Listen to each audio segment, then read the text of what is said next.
Howdy friends, welcome back. I'm Trailblazer Tim.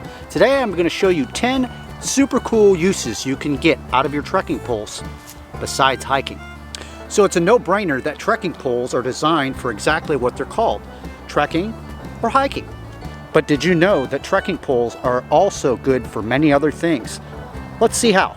Now, trekking poles, also known as hiking poles, have been dated back since the beginning of time.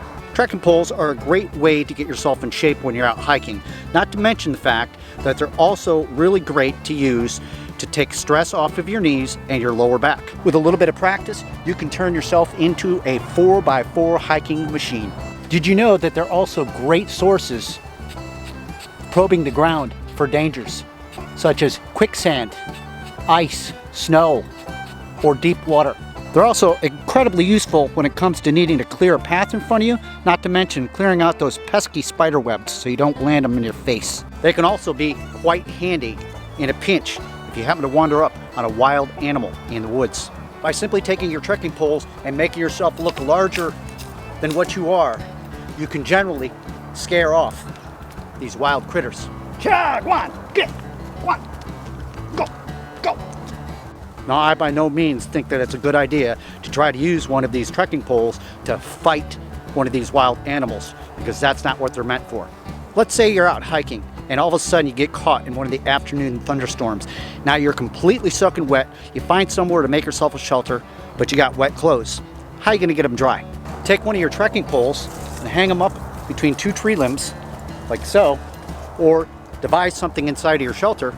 Now you have a crossbeam and a clothesline to hang your wet clothes from. Let's say you find yourself in a region such as snow or sand and you have to make a shelter, but you have no trees in the area to tie yourself off a guideline. Take your trekking pole, whether it be sand or snow, in this case sand, and dig yourself out a trench at least 6 inches deep. At this point you can take your trekking pole, lay it down inside of that trench, bury both the front and the back end, take your guideline, tie off to the middle of it, cover the entire trekking pole up. Now you have a guideline that is anchored in the ground and you can tie off to your shelter. Trekking poles are hands down one of the best tools you could bring with you when trying to set up an emergency shelter. Now, I'm not going to share that with you today, that's for another video, but remember, great for emergency shelters. Trekking poles can also come in very handy when you want to stop and take a break by making yourself a temporary little chair. Take your two trekking poles, you can take and shove them down in the ground real good. Something like that. Now you can take your pack, you got something to sit on with a little bit of a backrest.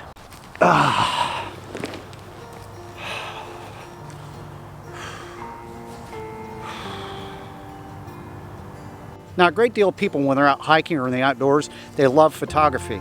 But what happens if you forgot to bring in some sort of tripod or a selfie stick? Now what? Try using a trekking pole.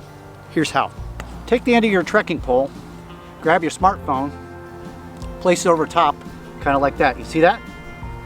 Now in this case, I happen to have a couple zip ties, which I'm going to take and I'm going to zip tie to the main screen. Not really that hard, just enough to get me in there. You see what I'm doing? I'm going to take a second one. We're going to put it right there with it. We're not going to cover up any of the camera space or any of our buttons, so we have functionality. And most smartphones these days have automatic timers. Something like that. Now I've got a selfie stick. Say cheese.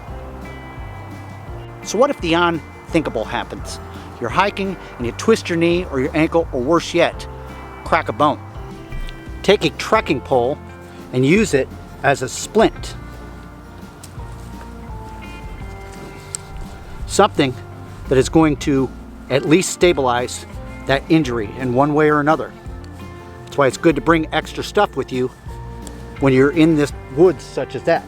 Even a piece of paracord, you can take and wrap this thing around until you can actually get yourself solid enough to make it out of the woods, or hang on until help arrives.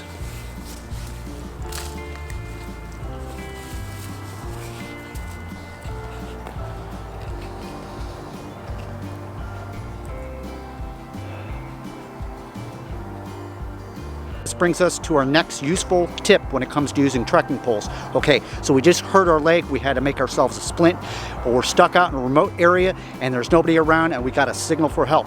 Here's an idea. Take your second trekking pole, remember the first one was on our splint on our leg, and open it up as long as you possibly can. This time, find yourself some sort of bright colored fabric. You should usually carry that with you anyways inside your pack, and here's how to signal. In this case, I happen to have a bright colored hunting cap. I'm going to take the end of my trekking pole, slide that on there, and now I'm going to start waving for help.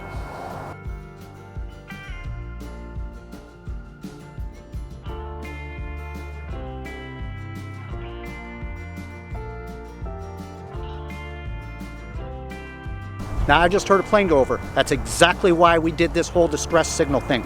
Because hopefully, if I'm in an open enough area and I wave this thing around, he's gonna see that, notice it as a distress call.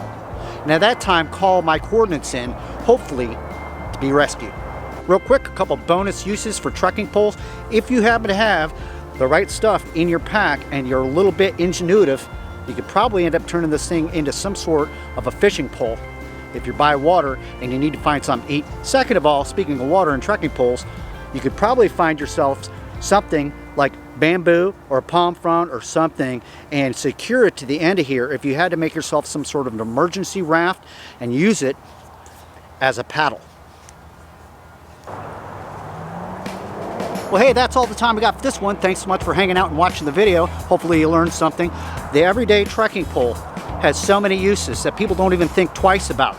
Usually people don't want to buy these because they want to keep their hands freed up and stuff. Believe it or not, being compact like this, you can strap these down to the back of your pack or just bring one with you. Chances are, if you're not out trekking to use the trekking poles are a very, very useful tool when it comes to being out on the trail. Got any questions, which I'm sure you will, leave them down below. Until next time, I'll see you on the next adventure. Take care.